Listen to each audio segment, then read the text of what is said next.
우선 두 번째 시간의 말밑 부분에는 앞으로 이제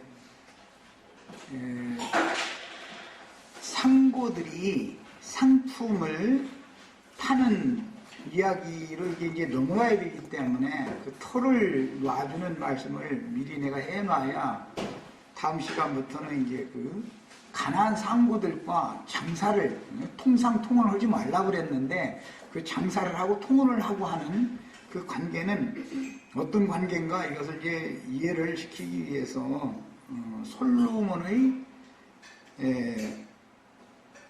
제사에 관한 말씀을 지금 먼저 추적을 해나가는 거예요. 왜 그러냐면 솔로몬이 그 제사를 통해서 하나님이 축복을 해주셨더니 그 복을 선용하지 못하고 운남용을 함으로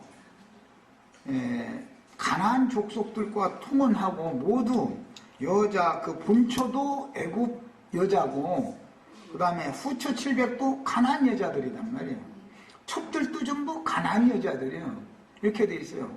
그러니까 하나님이 말씀을 이렇게 엄격하게 범했다라는 걸 성경이 지금 말하고자 하는 건데 이 말씀을 기독교 교회가 알고도 속이는 건지 몰라서 그러는 건지는 모르겠지만 몰라서 그러겠죠. 솔로몬이 축복을 해줬다고 일천 번제를 드려서 그런다고 이제 이랬었는데 그게 얼마나 큰 오류인가를 지금 지적을 먼저 해드리려고 그래요. 그리고 히람과 솔로몬이 성전과 왕궁을 짓기 위해서 수입품을 가지고 성전과 왕궁을 건립을 하다 보니 국가 재정이 이제 바닥이 나게 돼요. 그러다 보니까 갈릴리 지역의 성읍들을 히람 왕에게 땅으로 넘겨줬어요. 돈이 없으니까.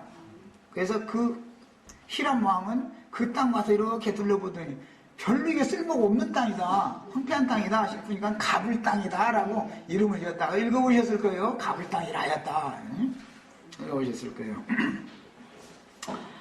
자, 그래서 이제 이 시간부터 다음 한 시간 더 남을 말씀은 솔로몬이 그 부친의 본을 받아서 번제를 드린 내용과 고대 사회의 토지 매매를 땅을 사고 파는 것을 솔로몬이 어떻게 잘못했나. 예수님도 땅을 사러 오셨죠? 밭 사러 오셨죠? 성경을 지금 내가 연결하는 이유를 먼저 잘 감을 잡으셔야 돼요. 피값으로 토기장에 밭을 사죠? 예수님도 땅 사러 오신 거예요. 그런데 솔로몬은 하나님이 주신 약속의 땅을 가나안 족속의 왕에게 팔아넘겨버렸어요. 이게 얼마나 중요한 얘기를 지금 이제 토를 닦는 얘기를 하는지를 잘 깨달으셔야 돼요. 땅 팔아넘기는 것이 사실은 알고 보면 영혼 팔아넘기는 것을 상징하는 것이에요. 땅을 사는 것은 피값으로 우리 형제 자매님들의 영혼을 사는 것, 피로 사서 나라와 제사의 땅을 삼으신다, 그것을 말하는 것이고, 하나님이 주신 땅을 팔아넘겨버려 가나안 족속 왕에게, 이방 왕에게 팔아넘겨버려. 이게 얼마나 어마어마한 큰 죄인가 이걸 깨달아야 된다 이거예요. 제일 중요한 것은 이거예요. 장사는 땅 장사를 하는데 땅을 사가지고 아버지께 바치는 사람이 있고 아버지께서 주신 땅을 팔아먹는 놈이 있어요. 세상에서도 자식 농사 망하면 아버지가 애써서 해서 물려준 거 팔아먹는 놈 생기죠? 그런 거예요. 내용이 이제 앞으로 이제 그렇게 이제 전개를 할 거예요. 그러면 성경이 말하는 의도를 우리는 알아야 된다. 계시록 18장에서 그 장사하는 이야기를 하면은 보통 문제가 아니에요. 예수님도 진주를 구하는 장사고 밭에 감추인 보화를 사는 장사지요. 예수님도 장사꾼이에요. 마귀도 장사꾼이에요. 그런데 어떤 장사한테 누가 팔려갈 거냐 이거야. 우리 형제자매님들은 예수님의 것이 되려면 예수님이 사신받아야죠. 마귀의 것으로 돌아가면 안 된단 말이야. 이런 것을 아셔야 돼. 성경이 이렇게 간단한 게 아니에요. 이것을 구속사다 그래요. 구속이라는 건 값을 주고 산다 이 말이에요. 사서 원주인에게로 돌려준다 그런 뜻인 거예요. 그래서 그냥 단순하게 솔로몬이 열왕기상 3장에 보면 1000번 번제를 드렸다 이렇게 개역번역에 번역을 해놨는데 너무너무 부활하고 감교한 오번역이에요. 1000번 번제를 드린 것이 아니라 번제물을 1000마리를 잡아가지고 번제로 드렸다는 거예요. 나 지금 우리 형제 자매님들 이제 노인양반들 오늘 이상하게 그냥 많이 오셨는데 노인양반들 내가 주님이 받으시는 제물로 내가 지금 제물로 제사하느라고 다 이러고 있는 거예요. 배경은 니까 있게 나를 하나님이 받으시는 제물로 지금 제사 드리는 중이요? 또 이러면은 듣기 싫으면 나가도 상관없어요. 나는 사람 억지로 오라고 하는 사람 아니고 강제로 가라고 하는 사람 문은 항상 열려있어요. 들어올 사람 들어오고 갈 사람 가고 어차피 내 양 아니니까 주님 양이니까 주님께서 교통정리 다 하실 거는 난 믿고서 하는 사람이에요. 그냥 말씀만 가르치는 직문화하는 사람이에요. 성경을 볼 때는 이런 기본 원리를 알고 읽어야 되는 거예요. 자, 역대상 29장 19절로 25절 아까 읽다 말았는데 열왕기상 3장의 말씀은 역대하 1장에도 나온다. 똑같은 내용이 아까 시간에 지난 시간에 그거 했는데 우리 지체들은 열왕기상 3장을 다 읽으시고 역대하 1장을 다 읽으셔야 돼. 집에 가시면 숙제예요. 네. 야, 나는 이제 간략간략하게 해야 되니까 역대상 29장 19절부터 25절 다시 읽어나갑니다. 또 내 아들 솔로몬에게 다시 하는 말이 이거는 정성된 마음을 주사 주의 계명과 권면과 율례를 지켜 이 모든 일을 행하게 하시고라는 건 다윗이 성전을 건축할 재료를 다 준비를 해놓고 죽지요. 그런데 솔로몬은 그 아버지가 준비한 재료로 성전을 진 거예요? 자기가 수입에다가 진 거예요? 무슨 말인지를 잘 아셔야 돼요. 예수님 요한복음 17장에 보면 아버지께서 내게 주신 자 중에 하나도 나는 잃지 않고 마귀의 자식 하나만 잃었다 이렇게 말씀 나왔죠. 아버지께서 주신 건축 재료가 있어요. 성전 건축 재료. 하나님 아버지께서 오늘 우리 윤태봉 형제님의 영혼을 하나님의 신전 건축을 하라고 예수님께 준 거예요. 하늘 아버지께서. 이해하셨어요?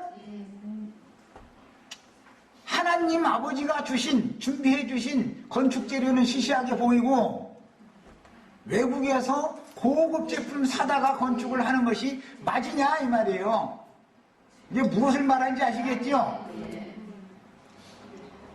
외국에서 수입에다가 고급 제품으로 건축을 하면은 목사님이 예배당 문 앞에서 이쁘게 차려입은 집사님하고 나란히 서가지고 문 앞에서 주부 한 장씩 줘가면서 비싼 자동차 타고 왔으면 각도를 90도 이하로 숙이고 싼 자동차 타고 왔으면 고개를 뒤로 제끼고 적당한 자동차, 자기 수준에 맞는 자동차 타고 왔으면 손을 내밀어서 악수 정도 해요. 내가 이렇게 비유하면 너무 노골적인 비유 같지만 건축 재료를 누가 준비한 재료냐? 하나님은 세리와 창기와 고아와 과부와 세상에서 버림받은 영혼들을 주님의 성전 건축 재료로 하늘 아버지께서 준비해서 주신 거예요. 그 건축 재료로 건축을 하려고 그러지 않고 돈품이나 있는 사람, 세상에서 뒷줄이나 좀 있는 사람, 이런 사람을 건축 재료로 바꿔치기 한다 그 말이. 그건 전부 수입품이요. 나중에 하는 건 수입품. 아시겠어요? 아멘. 내가 비유를 너무 노골적으로 하는지 모르겠어. 그러나 어쨌든 내 말을 알아들으셔야 성경의 계시록 18장이 무엇을 말하는지를 알려면 지금 내가 하는 말을 알아들어야 돼. 과부와 고아와 창녀와 세리와 모든 죄인들, 병든자들 이런 사람들만 하나님의 신전을 건축하는 재료로 아버지께서 준비해 주신 재료인 거예요. 그 재료는 인간의 눈으로 볼 때는 너무 가치가 없이 보이기 때문에 가치 없는 땅이다 생각해서 그래요. 가불땅이라고 그래. 가불땅. 그 뜻이 무슨 가치 없는 땅이다. 가치 없는 땅. 이건 불필요한, 이건 아무 소용다리가 없는 땅으로 본다. 그러나 그 땅은 우주의 주물주 하나님께서 아브라함과 이삭과 야곱과 이스라엘 12지파에게 약속으로 주신 땅이요. 그게 그렇게 가치 없는 땅이 아니요. 이걸 알아야 돼. 아멘. 성경을, 똑같은 성경을 읽는데도 이런 말을 못 알아들으면 나도 어떻게 할 수 없는 거예요. 이것은 이걸 누가 어떻게 하겠어요. 억지로. 그래서 장사를 해도 그 영혼을 피로 사서 하늘아버지께 하나님이 받으시는 제물로 드리는 그런 영혼 장사를 하는 사람을 만나셔야지, 외국산 제품 빚값은 적은 것만 좋아하는 그런 장사꾼 만나면 망한다, 그 말을 하는 거예요. 그 계시록 18장을 내가 요약해서 지금 말한 거예요. 예, 무슨 이제 에스겔 26장에서 28장까지 3장에 걸쳐서 뭐 무역하는 두로왕이 뭐 어디에도 선척을 띄워서 무엇을 들여오고 무엇을 사고 팔고 막 이제 이런 얘기가 계속 나와요. 그걸 요약한 것이 계시록 18장 얘기예요. 온 세상에서 가장 귀하고 값진 재료는 하나님이 예수 그리스도께 주신, 아버지께서 나에게 주신 자, 제자들을 말하는 거예요. 하나도 내가 빼앗기지 않고, 마귀 자식 하나만 마귀에 넘겨줬습니다. 그랬어. 가룟 유다는 마귀 자식이었었어요. 12제자 중에. 이런 말이 얼마나 중요한 말인 줄 아셔야 돼. 솔로몬은 아버지 다윗이 준비한 재료로 성전을 건축한 게 아니에요. 수입품으로 건축을 했어요. 수입품을 계속 들여오다 보니 돈이 떨어져. 천국 곳간이, 하나님 나라의 곳간이 비었다 이거예요. 그러니까 갚을 돈이 없으니까 어떻게 해야 돼요? 땅 팔아먹는 거예요. 최고로. 그 얘기를 하는 거예요. 오늘날 기독교계 목사님들이 귀한 영혼들을 속여가지고 전부 마귀에게 팔아넘기고 있는 거예요. 그들이 팔아넘길 때, 그들이 눈으로 볼 때는 가불 땅이에요. 이건 메마르고 황량하고 농사 지을 수 없는 땅이에요. 식물이 생산되지 않는 땅이라고 보는 거예요. 저주받은 땅이에요. 그러니까 솔로몬이 쉽게 이방 왕한테 여기까지 있는 거, 수입 대금은 갚아야 되겠는데, 외국에서 들여온 여자 1000명이 사치품을 계속 퍼써대고, 수입해온 성전 건축자재와 왕궁 건축자재 값은 갚아야 되겠는데 돈이 다 떨어져 버렸어. 어떻게 해요? 그래서 땅을 팔아먹은 거예요. 그게 구약의 역사예요. 그런데 그 땅은 사람이 팔아먹어도 되는 땅이요, 팔 수 없는 땅이요. 율법에 의하면 하나님께서 약속으로 주신 땅은 팔렸어도 되물러서 되찾아서 가지고 사서 찾아와야 되는 것이지 팔아먹는 땅이 아니요. 목사라는 놈이 강대상에서 영혼들을 이 세상신 마귀에게 팔아먹는 짓이 무슨 짓인 걸 아셔야 돼요. 내가 이렇게까지 말하면은 솔로몬이 막 하나님이 축복을 주셔가지고 그랬다고 그렇게만 가르침 받은 사람들은 아마 낮아빠질 거예요. 성경이 말하는 의도를 알아야 된다. 사람이 무지하면 망하는 거예요. 무지하면. 구속이라는 것은 팔려간 자를 대신해서 값을 지불하고 되사서 원 주인에게, 하늘 아버지가 주인이죠. 우리 형제 자매님들 하나님 아버지가 주인이죠. 세상신이 주인이 아니에요. 세상신 마귀에게 값없이 다 팔려간 영혼들을 어린 양의 핏값을 주고 다시 사서 원주인이신 하나님께 되돌려드리는 것을 제사장 직무다 그래요. 그걸 제사장이라고 그래요. 그런데 율법 시대에는 왕권이 따로 있었고 제사장권이 따로 있었기 때문에 사울왕은 제사를 하면 안 되는 거였죠. 그러나 다윗 왕은 제사를 하잖아요. 솔로몬도 제사를 했어요. 그런데 그 아버지가 한 제사같이 하지 않았다. 이 얘기를 지금부터 말하고자 한다 이 말이에요. 솔로몬에게 하나님이 주신 축복 자체가 나쁜 게 아니에요. 복 받았으면 복을 선용을 해야지. 원래 하나님의 뜻대로 복을 사용을 해야지. 주실 때는 목적이 있어서 주셨을 거 아니에요. 그걸 오남용하라고 준 게 아니다 이래요. 자, 이제 역대상을 읽겠습니다. 그래서 주의 계명과 권면과 율례를 지켜 이 모든 일을 행하게 하시고 내가 위하여 준비한 것으로 성전을 건축하게 하옵소서 하였더라. 누가 준비한 것으로? 다윗 왕이 준비해 준 것으로 성전을 건축하게 해주세요라고 기도를 해요. 솔로몬이 내가 건축한 재료보다 더 빚가번쩍한 외국산 수입품으로 건축하게 해주시옵소서 이렇게 기도를 한 게 아니에요. 내가 지금 하는 말 이해하셔요? 세리와 창기와 모든 죄인들은 하나님의 신전 앞에 나가서 제사도 할 수 없다고, 너는 문둥병 걸렸으니까 안 되고, 너는 장녀니까 안 되고, 너는 과부니까 안 되고, 너는 고아니까 안 되고. 왜? 과부는 돈을 내나? 돈을 오히려 도와줘야 될 입장이니까 성전에 들어오면 안 된다는 거예요. 이 짓을 했어요. 유대인들이. 상징이다 이런 것이다. 그거는 아버지 다윗이 성전 건축을 위하여 준비한 그것으로 성전을 건축하는 일이 아니다 이 말이요. 이것을 아셔야 돼. 예. 돈 많은 사람들 많이 불러 모으는 것이 목사님들에게는 행복인지 모르지만 나에게는 불안해. 나는 돈풍이나 좀 있는 사람인가 싶으면 어느 때쯤 저 사람이 내 속을 썩일려나. 나는 그것만 보고 있어. 이상하게 난 그것만 보여. 이상하게. 난 팔자에, 세상 말로 팔자에 돈하고는 연관이 없는지는 몰라도 돈풍이나 있는 집사님, 권사님이, 목사들 다 망가뜨려 놓는 거야. 그런 줄만 아셔. 내가 이런 말 하면 말이야 이상한 사람이더만. 이럴 줄 모르지만 돈풍이나 있는 권사님, 여집사님들이, 목사들 다 변질시키는 거예요. 다 타락시키는 거예요. 그게 뭔지 알아요? 그게 음녀단 말이에요. 음녀. 영적으로 보는 거예요. 영적으로. 그래서 하나님은 세상과 세상에 있는 것들을 사랑하는 여자를 간음한 여자로 보는 거예요. 이것을 아셔야 돼. 성경이 말하는 말을. 그래서 여자를 보기를 돌같이 하라. 최영장군이 뭐 돌같이 했고, 황금을 보기를 누구는 뭐 돌같이 했다는데, 예.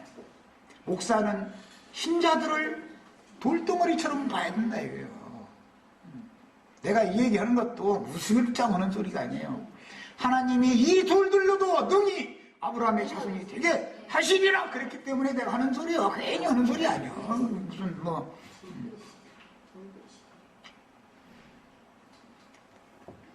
너희가 이 버림받은 돌, 내친 돌들이 오히려 찬송해가면서 외치는 것을 볼 것이다. 예수님이 그랬어요. 돌들이라는 건 구속받은 성도들을 말하는 거예요. 그래서 돌 항아리다 그러는 거예요. 질그릇 항아리 얘기가 나고 돌그릇 항아리 얘기가 그래서 나오는 거예요. 겉사람은 질그릇이라고 그러고 속사람은 돌그릇이다 이거예요. 그래서 산돌같이 너희도 산돌같이 그리스도께 나와 신령한 제사를 드릴 제사장들이 다 되어라. 그런 거예요. 거룩한 성 새 예루살렘이라는 건 돌집이요. 그런데 살아있는 돌집이다 이거예요. 보석집이요 전부. 석이라는 건 돌이라는 말이에요. 보배로운 돌이다 이거예요. 베드로 사도는 보배로운 산돌 이렇게 표현했어요. 그게 계시록 21장에서는 12보석들로 상징을 해놨어요. 사람을 육체로 보면 안 돼요. 영혼 속에 누구의 신이 그 영혼을 지배하고 주장하고 있느냐 이걸 보는 거예요. 누구를 만나서 말씀을 가르침 받을 때는 제일 먼저 이것을 분별할 줄 알아야 돼요. 네. 내가 위하여 준비한 것으로 성전을 건축하게 하옵소서. 솔로몬이 외국산 좋은 수입품으로 성전을 건축하게 하옵소서 한 게 아니라 내가 건축한 것으로 성전을 건축하게 하옵소서. 이게 솔로몬의 아버지 다윗의 기도였어요. 그것을 잘 깨달으셔야 되겠어요. 그러나 사람이 타락하다 보면, 배우는 것이 없다 보면 아버지께서 준비해 놓으신 건축 재료는 하찮게 보인다 이거예요. 그래서 외국에서 빛과 건축은 그것을 다 수입을 해다가 지으면 하나님이 기뻐하실 거라고 여기는 관념이 있어. 이것이 종교성이라는 거예요. 종교성. 우리 교회에는 뭐 장군도 많고 뭐 별이 우리 교회 별 다 합치면 뭐 40몇 개요. 저거 지난번에 나가 저 설교 텔레비전에서 어떻게 우연찮게 하는데 그 목사 저희 예배당에 별을 다 합치면 40몇 개라고 해가면서 자랑했었대. 육해공무 장군들이 그렇게 많다고. 그래서 배가 들어올 때는 야 서른 마귀 속으로 저렇게 끌려 들어가고도 사람들이 너무 모른다. 몰라도 어쩜 저런 설교가 나오냐. 막 장관님 막 여기에 이 앉아 계신 뭐 장관님 막 일어서 보라고 또 해가면서 또 일어나서 또 뭐 현직 장관이더만 또 그 사람은 또 그래서 그게 뭐예요? 인간 자랑하는 것이고 인간끼리 영광을 돌리는 것이지. 그곳에서 그리스도께서 영광을 받으실 수가 있겠어요? 그런 귀신 무리들 가운데서 더러운 영들이 모인 곳에서 주님이 무슨 영광을 받으실 거예요? 그래서 주님이 촛대를 옮기는 거예요. 그래서 달리 옮기는 게 아니야. 베델이어야 되는데 아웬으로 바꿔져 버렸어. 이놈의 신전이 귀신의 집이 되어버렸어. 그러니까 주님의 신은 떠나는 거예요. 참신은 어디로 가겠어요? 고아와 나그네와 병든 자들과 힘없는 자들과 버림받은 자들을 찾아간다 이게요. 예나 오늘이나 매 세대마다 주님은 낮은 것으로 버림받은 자들을 찾아오시는 분이지, 가진 자들, 기득권을 가지고 있는 사람들을 찾아오시는 분이 아닌 것을 꼭 깨달으셔야 되겠어요. 그렇게 하시는 하나님이면 우리는 믿을 필요가 없어요. 뭐라고 믿어요? 우리도 사람 많이 불러 모아가지고 큰 예배당 건축해가지고 따따붙다 하려고 맘먹으면 남들 그거 묻어겠어요? 조금만 내 양심 속이면 나도 다 할 수 있어요. 나도 그런 기술로 하려고 맘만 먹으면 얼마든지 할 수 있어요. 내가 하려면 성경에 그것이 아니라고 명료하게 기록되어 있고 그것을 계시해 주시기 때문에 못하는 거예요. 하나님을 만나면 그런 짓을 못하는 거예요. 다윗이 온 회중에게 이르되 너희는 너희 하나님 여호와를 송축하라 하며, 회중이 그의 조상들의 하나님 여호와를 송축하고, 조상들의 하나님이라는 게 뭐 12지파의 하나님이죠. 아브라함의 하나님, 이삭의 하나님, 야곱의 하나님이잖아요. 송축하고 머리를 숙여 여호와와 왕에게 절하고 이튿날 줄쳐놓습니다. 여호와께 제사를 드리고 또 여호와께 번제를 드리니 숫송아지가 1000마리요 그랬어요. 숫송아지가 1000마리야. 수양이 1000마리요, 어린 양이 1000마리요, 또 그 전제라.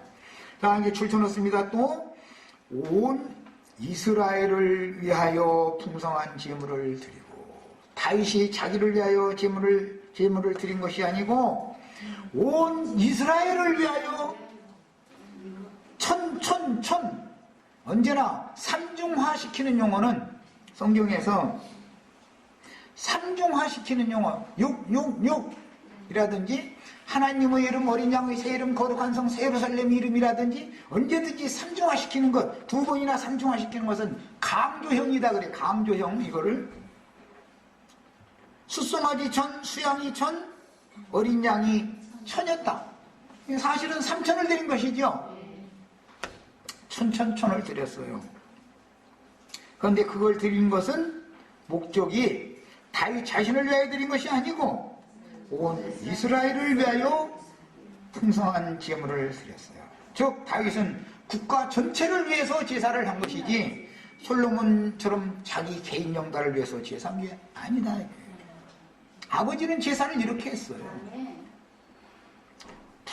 풍성한 제물을 드렸다.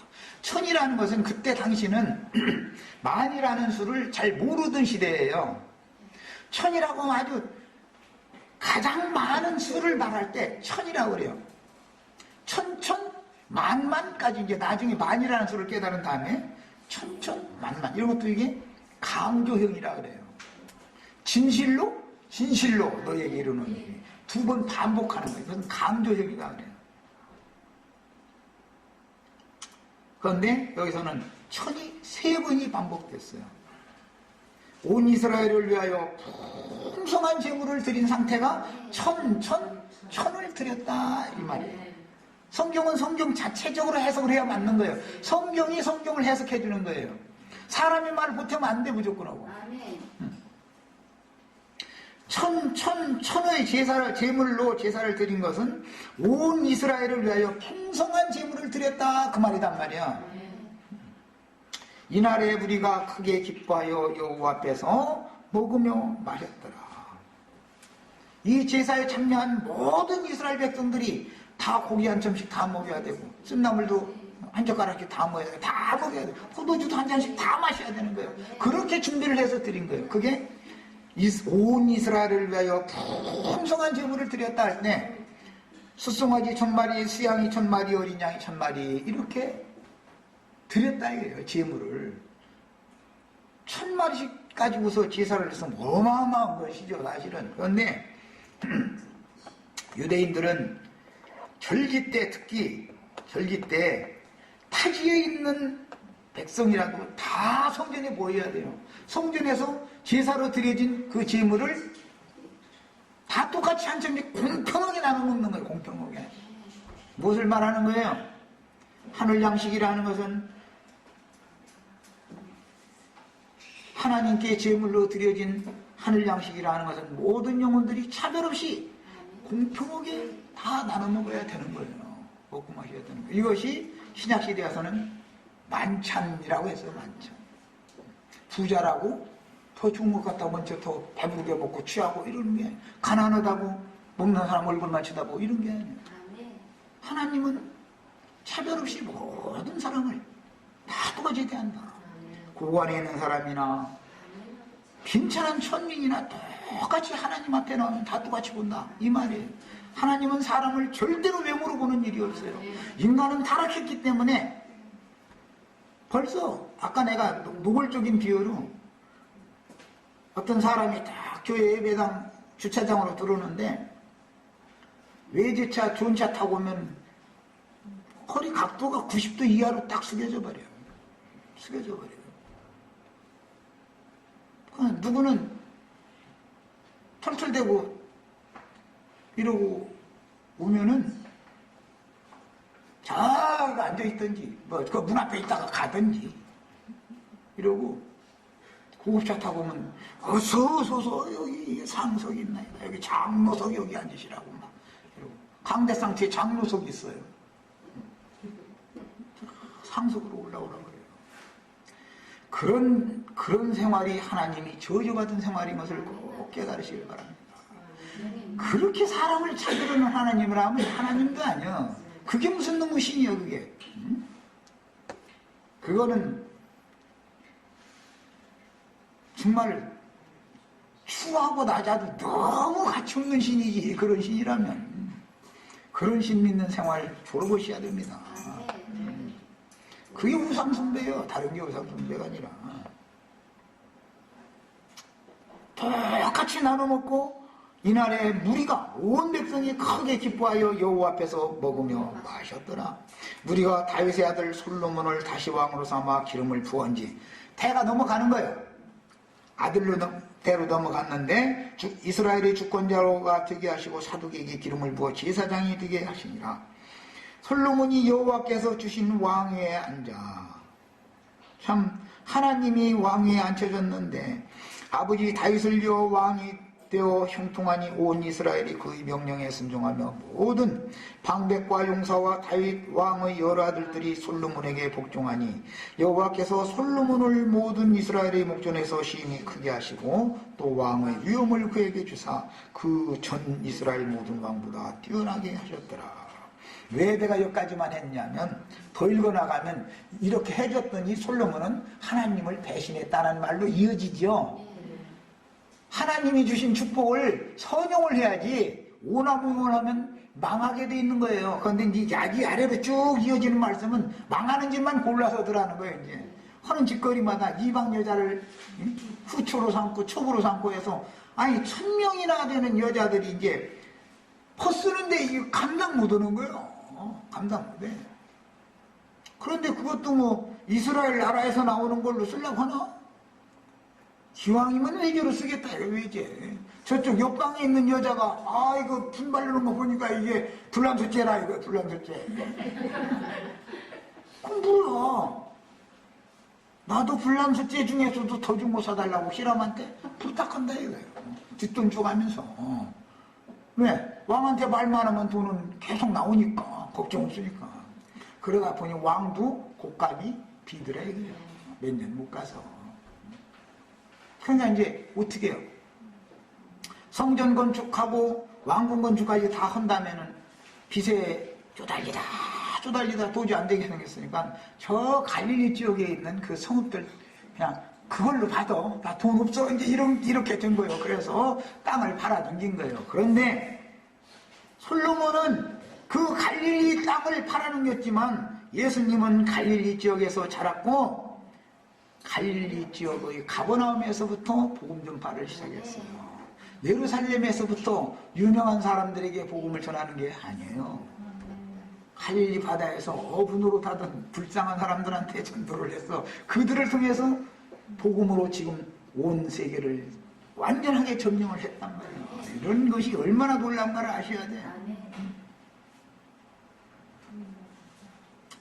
우리 형제 자매님들도 세상적으로든 영적으로든 나는 부자라 부여하여 부족한 것이 없다 하면은 이미 나는 하나님께 버림받았다는 증거인 것을 깨달으셔야 돼. 그걸 깨달으셔야 돼. 하나님은 영적으로도 심령이 가난한 자에게, 하나님은 무조건 가난한 자에게 복음을 전하는 것이지 부자에게는 절대로 복음 전하는 일이 없어요. 없는 거예요. 세상적으로 부하면 마음이 부하기 때문에 복음을 들으려고는 안 해요. 안 해요. 사치로 왔다 갔다 하는 것이죠. 왜? 세상에서 권세 부리는 것처럼 예배당에서도 권세를 부리려고 하는 야심이 들어있다 이거예요. 타락한 게 들어있다 이거예요.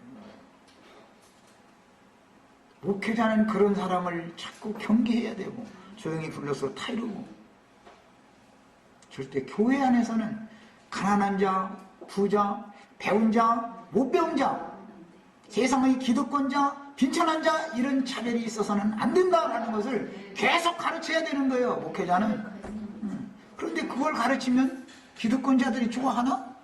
여집사님이 엊그제는 돈풍이라도 줘가면서 이렇게 치맛바람 날릴 텐데 저쪽 좀 나오시라고 그래가지고 음식도 사주고 그러더니 그걸 자꾸 경계하면은 그다음부터는 완전히 왼수가 돼버려. 왼수가 돼버려. 네, 자기 치맛보게 놀아나지를 이 사람은 자기 맘대로, 세상에서는 맘대로 주물렀는데 이 사람 그거 봤더니 호락호락하게 되는 게 아니거든. 가짜는데 그게는 아주 가짜는데 이게 자기 맘대로 안 되거든. 이렇게 다 되셔야 되는 거예요. 이런 말을 못 알아들으면 믿는 사람이 아니에요. 믿음이 뭔가도 모르는 사람이고 하나님의 마음을 모르는 사람들이죠.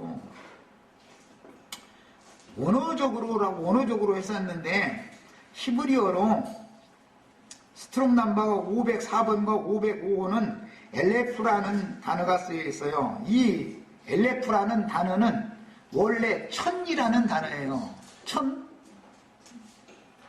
숫송아지 1000마리였죠. 수양이 1000마리, 어린 양이 1000마리였죠. 거기에 나오는 천이라는 용어가 엘레프라는 용어예요. 이 용어는 세 가지의 용도가 있어요. 단어의 뜻이, 첫째는 숫자 개념이 있어요. 숫자 개념. 두 번째는 희생축이라는 뜻이 있어요. 짐승이다 이게요. 하나님께 드리는 제물, 짐승, 그런 뜻이 있어요. 그 다음에 그 두 가지 의미가 다 스트롱 넘버 502번에 아라프라고 하는 그 어근에서 파생된 단어예요. 그 아라프라는 말은 가르치다, 배우다 그런 뜻을 가지고 있어요. 야, 그러니까 아라프라는 어근에서 에레프라는 용어가 나왔는데 이 에레프라는 용어는 천이라는 숫자 개념이 있음과 동시에 제물로 드려지는 희생물이다라는 개념이 있단 말이야. 그런 뜻이 있단 말이야. 자, 그러다 보니까 이제 어려운 거예요. 이제 이건 번역하는 사람들이 숫자 개념으로 번역을 할 건지 하나님께 드린 제물이라는 개념으로 번역을 할 건지 아니면 가르치다, 배우다라는 개념으로 번역을 할 건지 셋 중에 하나를 지금 이제 언어 추택을 해야 될 거 아니에요. 세 가지 의미가 다 있으니까 이 천이라는 이 에레프라는 용어 속에는 그러므로 성경의 흐름에 따라서 문장에 따라서 성경이 말하고자 하는 의미를 정확하게 알고 번역도 해야 되고 해석을 해야 된다. 함부로 해서 안 되는 거예요. 성경이라는 게. 앞에 이미 읽어드렸던 열왕기상 3장 4절로 5절과 동일한 문장이 역대하 1장에도 나와요. 그래서 열왕기상 다 읽으시고 역대하 1장도 다 읽으라. 내가 이거 숙제로 내드린 거예요. 다 읽어보면 문맥의 흐름을 따라서 뭘 말하고자 하는지를 이제 알 수 있다 이거예요. 성경이라는 흐름이 있는 것이다 이거예요. 말하고자 하는 의도가 있다 이거예요. 솔로몬이 1,000마리의 숫소로 번제를 드린 제사를 행한 것은 역대상 29장 20절로 22절에서 솔로몬의 아버지 선왕했던 부친 다윗이 성전 건축을 위해서 기도하면서 1,000마리의 숫소와 1,000마리의 수양과 1,000마리의 어린 양으로 번제물을 삼아 제사를 드린 데서 기인된 거예요. 아버지가 1,000마리로 드렸으니까 아버지처럼 제사를 하려고 솔로몬도 1,000마리로 제물을 삼아서 제사를 했다는 말이지, 솔로몬이 1,000번 정성을 다해서 제사를 했더니 하나님이 감동하셔가지고 막 지성이면 감천이라 하늘이 막 움직여버린 거예요. 이제 막 그래서 복을 줬다 그 말이 아니다 이거. 그 말이 아니야 전혀.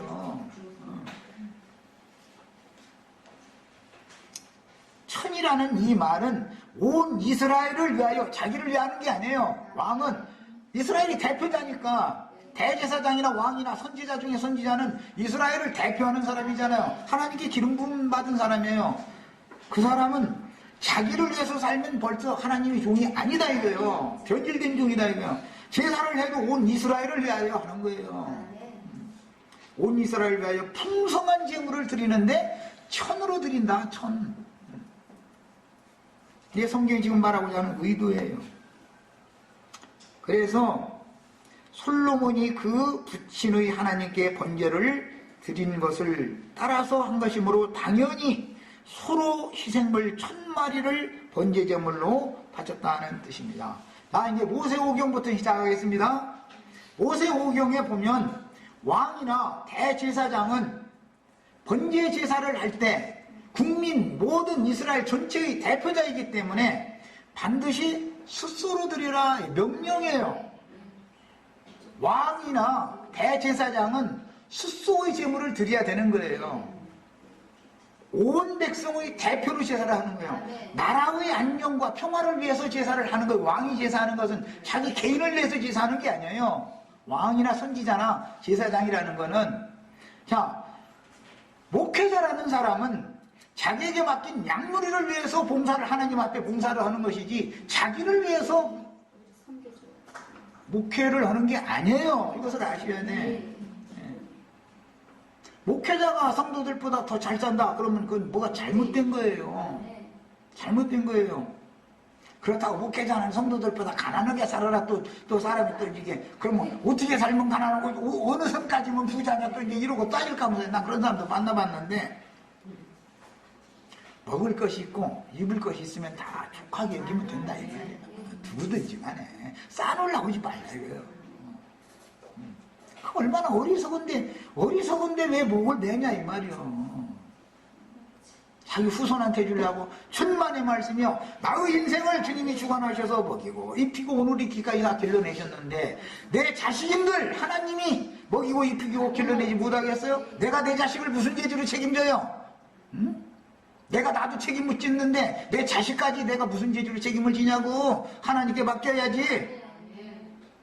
그래서 세상 사람들도 그래요. 고기를 잡아서 주려고 하지 말고 고기 잡는 법을 가르치고 죽어라 말이요. 다 그래요. 세상 사람들도 그렇게 말하잖아요. 응. 청년 때부터 주 여호와를 아는 지식을 넣어주는 것으로서 아버지가 할 일을 다 하는 거예요. 다른 것에 신경을 자꾸 쓸 필요가 없어요. 그놈이 외제품을 입고 사냐, 외제차를 타고 다니느냐, 이런 것에 신경을 쓰는 건 얼마나 어리석은 아버지요, 그게. 청년 때부터 여호와를 아는 법을 그걸 가르쳐놓고 죽어야 되는 거예요. 다른 게 다 소용없어. 하나님을 아는 지식이 제대로 딱 있으면 하나님이 그를 책임진단 말이야. 나를 책임졌는데 왜 내 아들 책임 못 지켰어? 하나님이. 그렇게 능력 없는 하나님이요?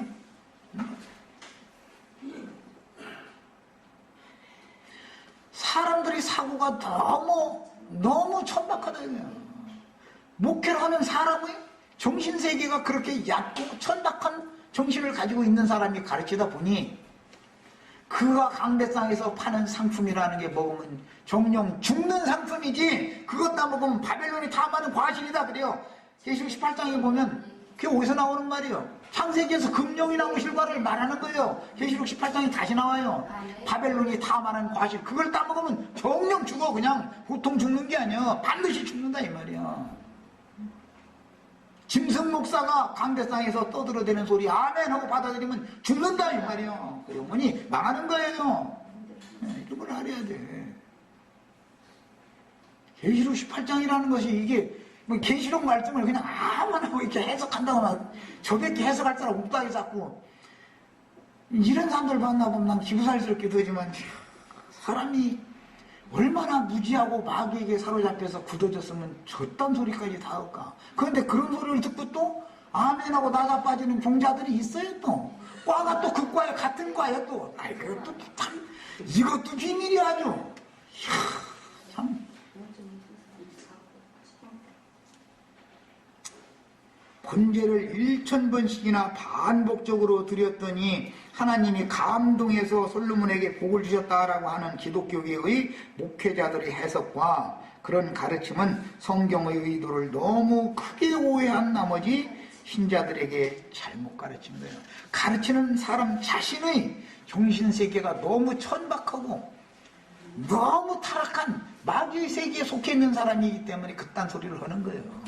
성경이 말하는 의도가 그게 아니잖아 전혀.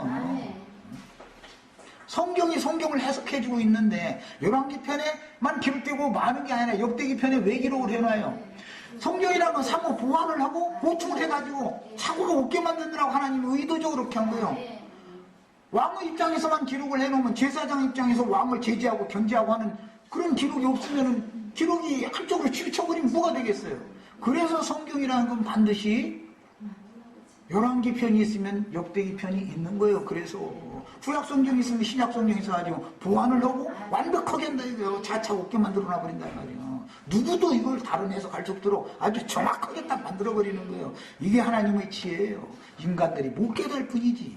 인간들이 봐도 모르는 거예요. 또 성경을 원래 잘 안 읽어. 열왕기 3장에 있는 말씀이 역대하 1장에도 나온다. 그런 것도 몰라.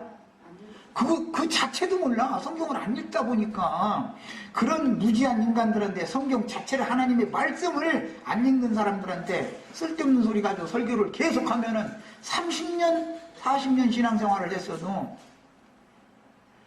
창세기 1장 1절에서부터 계시록 끝까지 한 번 강해를 쭉 들은 한 사람만, 그 사람만 못해. 아는 지식이 너무 단편적이다. 어느 부분에는 아는 것이 있는데 다음 구절과 상충되는 구절이 나오면 꼼짝도 못해. 가르치는 사람이 그걸 안 가르쳐놨으니까. 그래서 반드시 치우치게 믿는데 치우치게 한쪽으로. 하나님은 어느 쪽에도 치우치게 하시지를 않아요. 균형을 딱 잡게 만드는 거예요. 영적이다 해가지고 육신이 세상에 3분의 행을 된다 이렇게 생각한다든지 그 치우치는 것이죠. 그 영적인 거예요? 그게 완전히 육적인 사람보다도 더 타락한 인간이지. 그렇다고 세상 사회권만 모든 걸 다 맞춰가지고 그러고 영의일에 대해서는 무관심하게 만들면 그게 영적인